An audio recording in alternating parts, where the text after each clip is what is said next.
মা যশোদা এই মাসে দামোদর মাসে ভগবান শ্রীকৃষ্ণকে বন্ধন করছিলেন। কেন করছিলেন?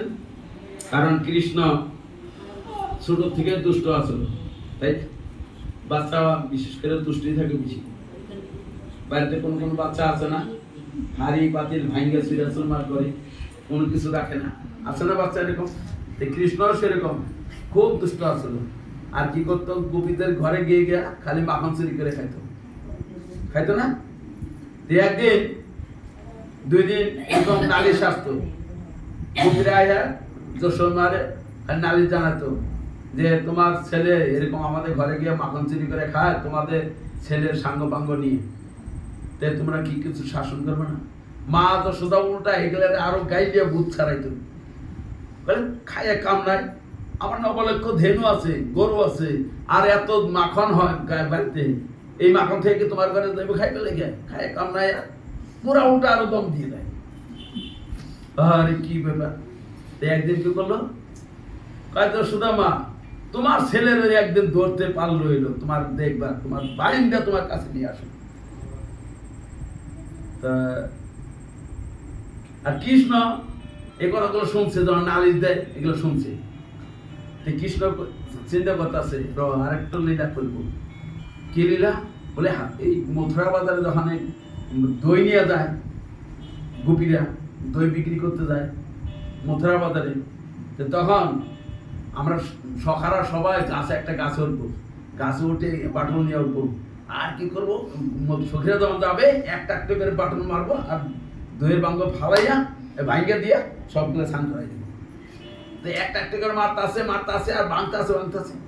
আর তো ওরা চিন্তা করতে কি হলো, কি ব্যাপার, কি হতভম্ব হয়ে গেছে। ওরা পিছন দিকে তাকায় দেখা যায় গাছের থেকে মারতেছে, আর তো দৌড়িয়ে আছে দরবার লেগে, সব তো পলাইছে, বাচ্চাগুলো যত আসলো সব পলাই গেছে, কৃষ্ণ আর পলাইতে পারেনি।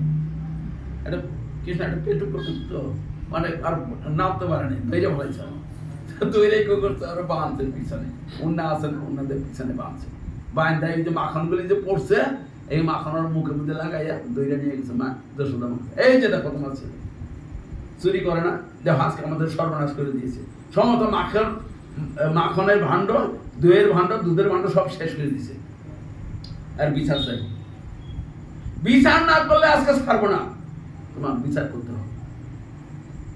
আমাদের দইরে বলা হচ্ছে কথা, আহানে মা যশোদারে কৃষ্ণ কয়, মা আমার থেকে মাখন কম আছে নাকি, আমি চুরি করতে যাবো, উল্টা আবার তুমি পড়াবে ধান্দা করছে, আমার ঘরে কম মাখন আছে মা, দেখো তো আমার মিশামিশি আমার ধৈর্য হয় না, আমার তোমার কাছে নামছে, উল্টা আরো দম দিয়ে দিছে।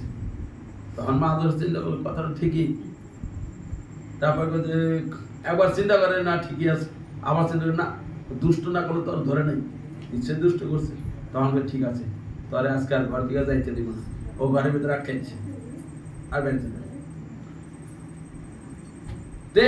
মা যশোদা চিন্তা করলো, ও চিন্তা করতেছে যে কেন আমার ছেলে যশোদার মার কি গোপীদের ঘরে চুরি করতে যায়, কারণ আছে, নিজে নিজে কারণটা বের করছে। কি কি বলে, আমি তো নিজে গায়ে ধোয়াই না কোনোদিন, নিজে তো মাখন তৈরি করি না কোনোদিন, আমি তো ওদিকেই ওই যে আমার চাকর টাকর আছে, রাজা না, নন্দমার তো রাজা, রাজা ঘরে কত চাকর বাকর থাকে, তারা দুধ টুধ দোয়ায়, ওরাই মাখন তৈরি করে।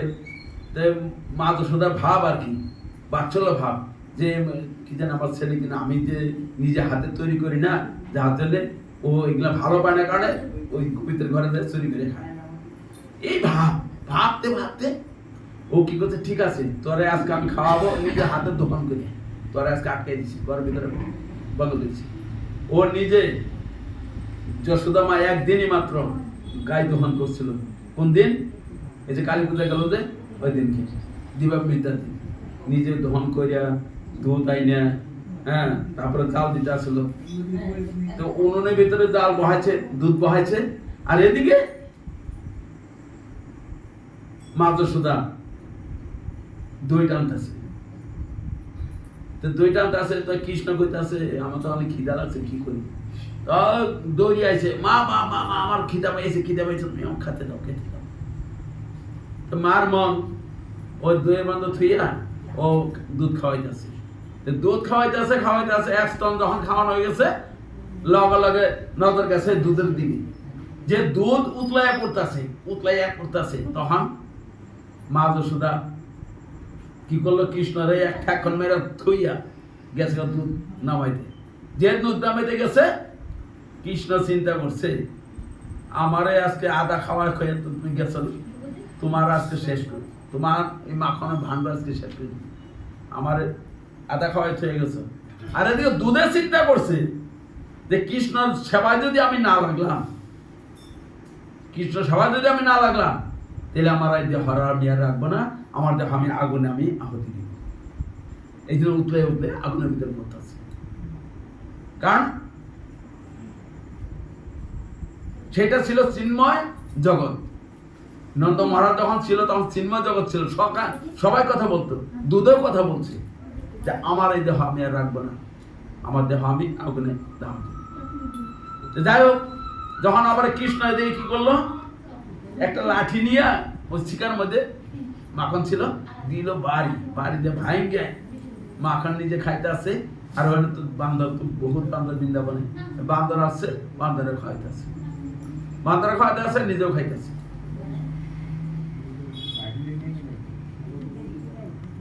এই বান্দরগুলি কি এগুলো? তেতা যুগের বান্দর এগুলা কইছে দাপর দেখ আমি আসতেছি, এই দাপর দেখ আবার তোমাদের সঙ্গে আমি থাকবো, লীলা করবো। এই যে এগুলা মাখন খাওয়াইছে, তখন তারা আমি তো খাওয়াইতে পারে নাই, তেতা যুগে যুদ্ধ করে তো কিছু খাওয়াইতে পারে নাই।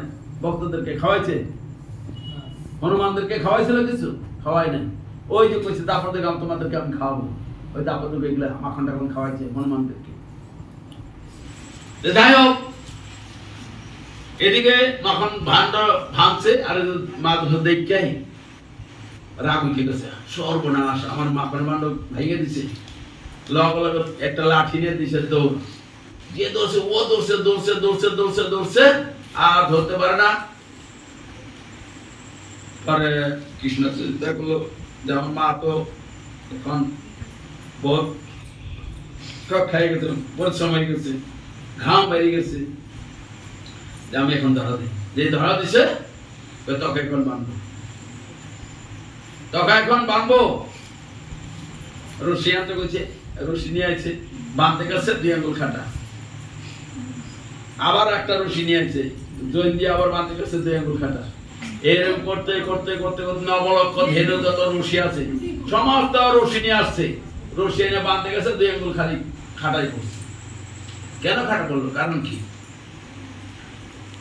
হ্যাঁ, যে কৃষ্ণ মা যশোদা ঘরে বাৎসল্য রূপে উনি আছেন, হ্যাঁ, আর হে কৃষ্ণকে সে ধরতে পারতো না, বাঁধতে পারতেছে না। চিন্তা করো কেন? কারণ আমরা অভিমান করে, রাগ করে আমরা ভগবানকে লাভ করতে পারি না। অভিমানকে ছাড়তে হবে। যশোদা অভিমান করছিল, আমার ছেলে আর ধরবই আমি, আর বাঁধবই আমি, রাগের বশবর্তী হয়ে বলছিল, পারে না। তখন কৃষ্ণ বলছে ঠিক আছে আমি নিজে বাঁধতে আছি। ঠিক আছে বাঁধছে। কেমনে বাঁধলি? বাঁধলাম আর আমি, তুমি পালো না, বাঁধলো, ঠিক আছে। তোরা এখন শাস্তি উদু বলছে না, ওই যে আগের দিনে ধান করতে গুড়া করতে ঘরে বাইন্দা ওই উঠানের উপরে রোদ্রের মধ্যে ভাত খেয়েছে। আর এদিকে কি করছে, মা তোরা ঘরে গেছে, আর উর্দু ঘোলটা ফালাইয়া ও আস্তে আস্তে টানতে ওখানে ছিল জমালর্জন গাছ। এই জমালর্জন গাছে 2 চিবিতে লাগাই দিয়ে টাইনা দিছে গাছ ফালাইয়া। কুবেরের 2 ছেলে, নল আর কুবের, কি নাম আছে? মণিক। এদেরকে উদ্ধার করলো।